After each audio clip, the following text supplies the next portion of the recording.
নমস্কাৰ, আশা কৰোঁ আপোনালোক সকলো ভালে আছে। আমাৰ ঘৰৰ আশে-পাশে এনেকুৱা কিছুমান বনৌষধি আমি দেখিবলৈ পাওঁ যিবোৰ আমি সাধাৰণ বুলি ভাবোঁ, অৱহেলা কৰোঁ। কিন্তু এই সাধাৰণ বুলি ভবা বনৌষধিবোৰৰ অসাধাৰণ কিছুমান চমৎকাৰী গুণ আছে যিবোৰ শুনিলে আপোনালোক হয়তো আচৰিত হ'ব। আৰু এই বনৌষধিবিলাক আমি সঠিক নিয়মত ব্যৱহাৰ কৰিব জানিলে বহুত বেমাৰৰ ঔষধ হিচাপেও কাম কৰে। আজি আলোচনা কৰিম তেনেকুৱা এবিধ অসাধাৰণ বনৌষধি যাৰ নাম হৈছে শুহনি বন বা মাৰচাং। ইংৰাজীত যাক টুথেক প্লান্ট বুলি কোৱা হয় আৰু অসমৰ বিভিন্ন ঠাইত এই বনৌষধিবিধ বিভিন্ন নামেৰেও জনা যায়। অসমৰ বহুতো জাতি জনগোষ্ঠীয় লোকে এইবিধ বনৌষধি ৰন্ধন প্ৰকৰণতো ব্যৱহাৰ কৰে, ঔষধি ব্যঞ্জন হিচাপে ব্যৱহাৰ কৰে।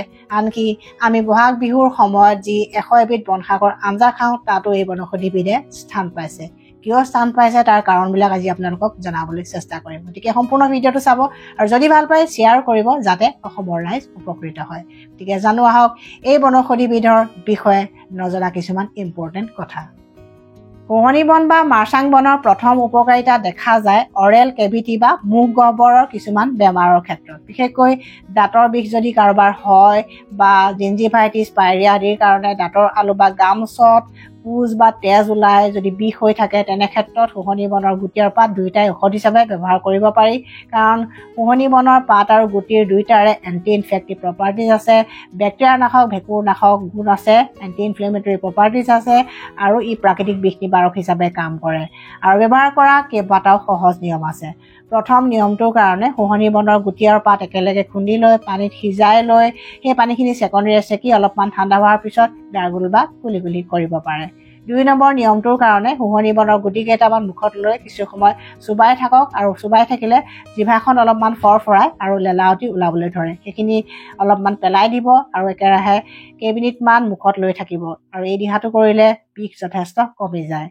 3 নম্বৰ নিয়মটোৰ কাৰণে শুহনি বনৰ গুটি আৰু পাত শুকুৱাই লৈ গুড়ি কৰি বটলত ভৰাই থ'ব। তাৰে এচামুচমান গুড়ি লৈ তাৰ লগত অলপমান মিঠাতেল আৰু নিমখ মিহলাই দাঁতৰ আলু বা গামচত লাহে লাহে কিছু সময় মাছাজ কৰি দিব। এই 3টা দিহা আপোনালোকে মাজে সময়ে কৰি চাওক, নিশ্চয় আপোনালোকে সুফল পাব।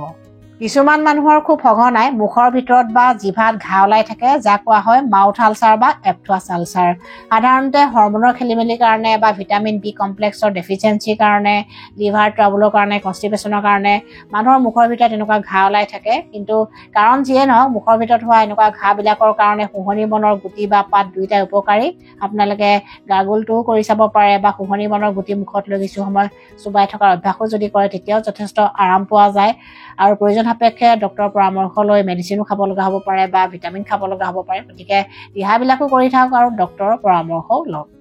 শুহনি বনৰ 2 নম্বৰ উপকাৰিতাটো লাভ কৰে টনচিলাইটিছ আৰু ফেৰিনজাইটিছ নামৰ বেমাৰ দুটাত ভুগি থকা ব্যক্তিসকলে। টনচিলাইটিছ নামৰ বেমাৰটোত ডিঙিৰ কাষৰ টনচিল দুটা ফুলি উঠে আৰু তাত ইনফ্লেমেশ্যন হয়। সেইকাৰণে কেতিয়াবা বিষ হয়, খজুৱতি হোৱা নিচিনা লাগে বা খেপ গিলোতে বা খাদ্য খাওঁতে তাত খুব বিষ হোৱা নিচিনা লাগে বা লাগি ধৰা নিচিনা লাগে আৰু পেচেণ্টে কেতিয়াবা কেঞ্চাৰ হৈছে বুলিও ভয় কৰে। ঠিক তেনেকৈ ফেৰিনজাইটিছৰ ক্ষেত্ৰতো জিভাত কিছুমান গুটি ওলায় আৰু ডিঙিত বিষ হয়, খচখচনি হয় আৰু মাত বহি যায় কেতিয়াবা, নাইবা কেতিয়াবা খাদ্য খাওঁতে বা খেপ গিলোতে বিষ হয় বা লাগি ধৰা যেন অনুভৱ হয়। তেতিয়াও পেচেণ্টে কেঞ্চাৰ হৈছে বুলি বহুত ভয় কৰে। প্ৰকৃততে দুয়োটা বেমাৰৰ লক্ষণবিলাক প্ৰায় একে হয় আৰু এই দুয়োটা বেমাৰৰ কাৰণে উত্তম ঔষধ হৈছে শুহনি বনৰ গুটি আৰু পাত। বিশেষকৈ শুহনি বনৰ গুটি মুখত লৈ এই পেচেণ্টসকলে যদি চুবাই থকাৰ অভ্যাস কৰে তেতিয়া তেওঁলোকৰ যথেষ্টখিনি লক্ষণ বা উপশম হৈ যায় আৰু সেইকাৰণে তেওঁলোকে এই দিহাটো কৰি চাব আৰু গাৰ্গলটো কৰিব পাৰে। গাৰ্গলটো কৰিলেও যথেষ্ট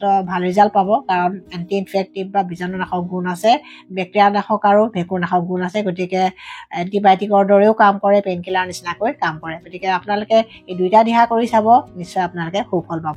শুহনি বন বা মাৰচাং বনৰ 3 নম্বৰ উপকাৰিতাটো দেখা যায় ছিজনেল ডিজিজৰ ক্ষেত্ৰত, অৰ্থাৎ চৰ্দি, কাহ, এলাৰ্জি আদি বতৰ পৰিৱৰ্তনৰ ফলত হোৱা বেমাৰবিলাকৰ ক্ষেত্ৰত দেখা যায়। যাৰ এনেকুৱা বেমাৰ হৈ আছে তেওঁলোকে শুহনি বনৰ গুটি আৰু পাত সিজাই লৈ সেই পানীখিনিৰে কুলি কুলিও কৰিব পাৰে বা শুহনি বনৰ গুটি চুবাইও খাব পাৰে, নাইবা লোকেল চিকেনৰ জালুকীয়া আঞ্জা বনাওঁতে তাতে শুহনি বনৰ 3টামান আগ দি বনাই খালেও তেওঁলোকে যথেষ্ট ভাল ৰিজাল্ট পাব। আৰু আচলতে এনেকুৱা বেমাৰবিলাকত প্ৰায়ে পেচেণ্টসকলৰ ভোক কমি যায় বা ডাইজেষ্টিভ ছিষ্টেমটো উইক হৈ যায়। তেওঁলোকৰ ভোক বঢ়োৱাটো শুহনি বনৰ এই দিহাকেইটাই যথেষ্ট সহায় কৰিব। গতিকে আপোনালোকে এই দিহাকেইটা ব্যৱহাৰ কৰি চাওক আৰু ছিজনেল বেমাৰবিলাকৰ পৰা উপশম পাওক। শুহনি বনৰ 4 নম্বৰ উপকাৰিতাটো দেখা যায় মূৰৰ বিষ বা হেডেকৰ ক্ষেত্ৰত। বহুতৰে সাইনাসাইটিছ বা মাইগ্ৰেনৰ কাৰণে মূৰৰ বিষ হৈ থাকে। তেওঁলোকে শুহনি বনৰ গুটি আৰু পাত দুয়োটাই ঔষধ হিচাপে ব্যৱহাৰ কৰিব পাৰে। যেতিয়া মূৰৰ বিষ হয় তেওঁলোকে শুহনি বনৰ গুটি আৰু পাত দুয়োটা একেলগে খুন্দি পেষ্ট বনাই কপালত আধা ঘণ্টামান ভৰণ দিয়াৰ অভ্যাস কৰিব পাৰে। একেৰাহে কেইদিনমান কৰিলে নিশ্চয় আপোনালোকৰ মূৰৰ বিষ যথেষ্ট কমিব। অৱশ্যে আপোনালোকে তাৰ লগতে আৰু কিছুমান নীতি নিয়মো পালন কৰিব লাগিব। বিশেষকৈ যিবোৰ খাদ্য খালে মূৰৰ বিষ বেছি হয় সেইবিলাক খাদ্য খাব নালাগিব আৰু কিছুমান নীতি নিয়ম পালন কৰিব লাগিব। বিশেষকৈ ৰাতি খোৱাৰ সময়ত আৰু ৰাতিপুৱা শুই উঠি নাকৰ 2টা ফুটাতে 2 টোপাল বা 3 টোপালকৈ কেঁচা মিঠাতেল বা তিল তেল দিয়াৰ অভ্যাস কৰিব আৰু লগতে অনুলোম বিলোম প্ৰাণায়াম এনেকুৱা ধৰণৰ কিছুমান নীতি নিয়মো আপোনালোকে পালন কৰিব লাগিব আৰু প্ৰয়োজন সাপেক্ষে ডক্তৰৰ এডভাইচ ল'ব। শুহনি বন বা মাৰ্চাং বনৰ 5 নম্বৰ উপকাৰিতাটো দেখা যায় স্কিন বা ছালৰ কিছুমান সমস্যাত। বহুত মানুহৰ খৰখজুৱতি আদি ছালৰ সমস্যা থাকে যিবোৰে তেওঁলোকক যথেষ্ট কষ্ট দিয়ে বা অশান্তি দিয়ে। সাধাৰণতে ফাংগেল ইনফেকশ্যনৰ কাৰণে সমস্যাবিলাক হয় আৰু বহুত দিন ধৰি বেমাৰবিলাকে অশান্তি দি থাকে, অৰ্থাৎ ক্ৰনিক হৈ যায়। পেচেণ্টে সহজতে ভাল নাপায়। নানা ধৰণৰ এণ্টিবায়'টিক বা এণ্টিফাংগেল দৰৱ খায়ো বা লগায়ো তেওঁলোকে আৰাম নাপায়। গতিকে তেওঁলোকৰ কাৰণে শুহনি বন ঔষধৰ দৰে বুলি ক'ব পাৰি, কাৰণ যিহেতু শুহনি বনৰ এণ্টি ফাংগেল প্ৰপাৰ্টিজ আছে, অৰ্থাৎ ভেঁকুৰনাশক গুণ আছে। আৰু কেতিয়াবা আমাৰ সৰু সুৰা কটা চিঙা ঘাঁ দি খুব হৈ থাকে আৰু সেই ঘাঁবিলাক সোনকালে শুকাবলৈ বা তেজ ওলোৱা বা বিষ কমাবলৈ শুহনি বনৰ গুটি আৰু পাত দুয়োটাই ব্যৱহাৰ কৰিব পাৰি। খৰখজুৱতি বা সৰু সুৰা কটা চিঙা ঘাঁ আদি হ'লে সাধাৰণতে শুহনি বনৰ গুটি আৰু পাত ভালদৰে ধুই লৈ খুন্দি লৈ বা পিচি লৈ পেষ্ট বনাই আক্ৰান্ত অংশত আধা ঘণ্টা 1 ঘণ্টামান লগাই থ'লে যথেষ্ট আৰাম পোৱা যায়। অৱশ্যে একেৰাহে কেইবাদিনো কৰিব লাগিব, তেতিয়াহে ভাল ৰিজাল্ট পাব।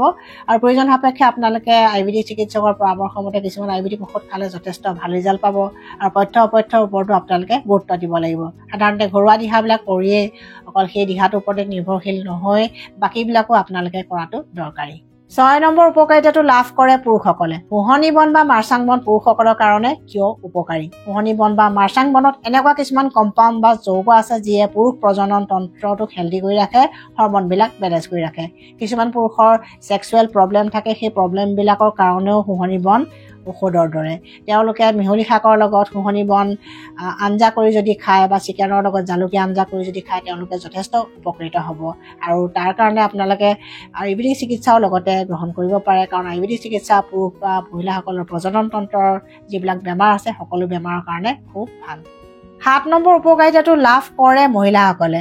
শুহনি বন বা মাৰ্চাং বনে মহিলাসকলৰ ৰিপ্ৰডাক্টিভ ছিষ্টেম বা প্ৰজনন তন্ত্ৰটোক হেল্ডি ৰাখে। মহিলাসকলৰ জৰায়ু বা ইউটেৰাছ আৰু অভেৰিক স্বাস্থ্যৱান কৰি ৰাখে বা হেল্ডি কৰি ৰাখে আৰু বেমাৰবিলাক প্ৰিভেণ্ট কৰে বা প্ৰতিৰোধ কৰে। বিশেষকৈ যিসকল মহিলাৰ ডিছমেনৰিয়া থাকে বা মাহেকীয়াৰ সময়ত তলপেটৰ বিষ হয় বা যিসকল মহিলাৰ মাহেকীয়া অনিয়মীয়া হয় বা ৰক্তচাপ কম বা বেছি হয় তেওঁলোকৰ কাৰণে শুহনি বন এবিধ ঔষধৰ দৰে। আৰু প্ৰসূতিসকলক সন্তান জন্মৰ পিছত বহুতো জনগোষ্ঠীয় লোকে শুহনি বনৰ আঞ্জা খাবলৈ দিয়ে, কাৰণ এই আঞ্জাখনে তেওঁলোকৰ কাৰণে ঔষধৰ দৰে কাম কৰে। ইউটেৰাছ বা অভেৰী সকলোখিনি স্বাভাৱিক অৱস্থালৈ ঘূৰি অহাত সহায় কৰে, দুগ্ধ উৎপাদন বৃদ্ধি কৰে। গতিকে এনেকুৱা ধৰণৰ ঔষধি ব্যঞ্জন খোৱাৰ যিটো প্ৰথা থাকে সকলোবিলাক প্ৰথাই হৈছে বিজ্ঞানসন্মত। গতিকে মাজে সময়ে শুহনি বন মিহলি শাকৰ লগত মিহলাই যদি মহিলাসকলে খায় তেতিয়া তেওঁলোক যথেষ্ট উপকৃত হ'ব। আজিকালি হৈ থকা কিছুমান বেমাৰৰ পৰাও তেওঁলোক নিশ্চয় বাচি থাকিব পাৰিব। 8 নম্বৰ উপকাৰিতাটো গাঁঠিৰ বিষ বা আৰ্থ্ৰাইটিছৰ ক্ষেত্ৰত দেখা যায়। আৰ্থ্ৰাইটিছ ৰোগীয়েও তেনেকৈ শুহনি বনৰ আঞ্জা মাজে সময়ে যদি বনাই খায় তেওঁলোকে যথেষ্ট উপকৃত হয়।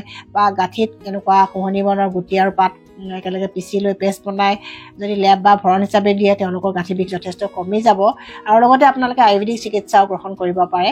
আৰু এনেকুৱা ধৰণৰ যিবিলাক পাৰম্পৰিক চিকিৎসা পদ্ধতি আছে অকল ভাৰত বুলিয়ে নহয় বা অসম বুলিয়ে নহয়, পৃথিৱীৰ বিভিন্ন ঠাইত বিভিন্ন দেশৰ লোকে এনেকৈ ব্যৱহাৰ কৰি আহিছে আৰু সুফল পাই আহিছে। গতিকে আমাৰ আশে পাশে থকা এই সাধাৰণ বুলি ভবা বনৌষধিবিলাকৰ অসাধাৰণ ঔষধি গুণ আপোনালোকক জনালোঁ। আৰু আপোনালোকে যিখিনি জানে প্লিজ কমেণ্ট কৰিব আৰু শ্বেয়াৰ কৰিব যাতে অসমৰ ৰাইজ উপকৃত হয়। Stay healthy, stay happy.